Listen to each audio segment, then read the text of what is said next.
Hi, ഞാനപ്പോൾ ചെന്നൈയിൽ എൻ്റെ സർജറിക്ക് വേണ്ടിയിട്ട് കയറുകയാണ്. കോസ്റ്റ്യൂം കണ്ടാൽ തന്നെ അറിയാമല്ലോ. അപ്പോൾ ഐവിയുടെ പരിപാടീസൊക്കെ ഇട്ടിട്ടുണ്ട്.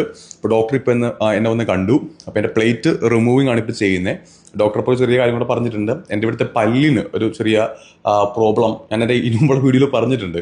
അപ്പോൾ പല്ലിന് പ്രോബ്ലം ഉള്ളതുകൊണ്ട് പല്ല് എനിക്കിപ്പോൾ റിമൂവ് ചെയ്യാൻ വേണ്ടി പറ്റില്ല. അത് റിമൂവ് ചെയ്ത് കഴിഞ്ഞാൽ മാത്രമേ കംപ്ലീറ്റ്ലി ഞാൻ ഓക്കെ ആവുള്ളൂ. പക്ഷേ ഇപ്പോൾ റിമൂവ് ചെയ്ത് കഴിഞ്ഞാൽ ഒരു നെർവ് അതിൻ്റെ സൈഡിൽ കൂടെ പോകുന്നുണ്ട്. സ്വാഭാവികമായിട്ട് ഒരുപാട് നെർവ്സ് ഉണ്ടാവുമല്ലോ. അപ്പോൾ ചിലപ്പോൾ എൻ്റെ സെൻസേഷൻ എനിക്കിവിടെ മേ ബി അതിൻ്റെ പ്രോബ്ലംസ് ഉണ്ടാവും. ഞാൻ ടച്ച് ചെയ്താലൊന്നും പിന്നെ എനിക്ക് അറിയാനായിട്ട് പറ്റത്തില്ല. അതൊരു ഹൈ റിസ്ക് ആണ് ഇപ്പോൾ നമുക്ക് ചെയ്യാനായിട്ട്. അപ്പോൾ അതുകൊണ്ട് പ്ലേറ്റ് റിമൂവിങ് മാത്രമാണ് നമുക്കിപ്പോൾ ചെയ്യുന്നത്. ഇനി ഫ്യൂച്ചറിൽ എന്തെങ്കിലും പ്രോബ്ലംസ് ഉണ്ടെങ്കിൽ മാത്രം നമുക്ക് ബാക്കി കാര്യങ്ങൾ ചെയ്യാമെന്നാണ് ഡോക്ടർ ഇപ്പോൾ പറഞ്ഞിട്ട് പോകുന്നത്.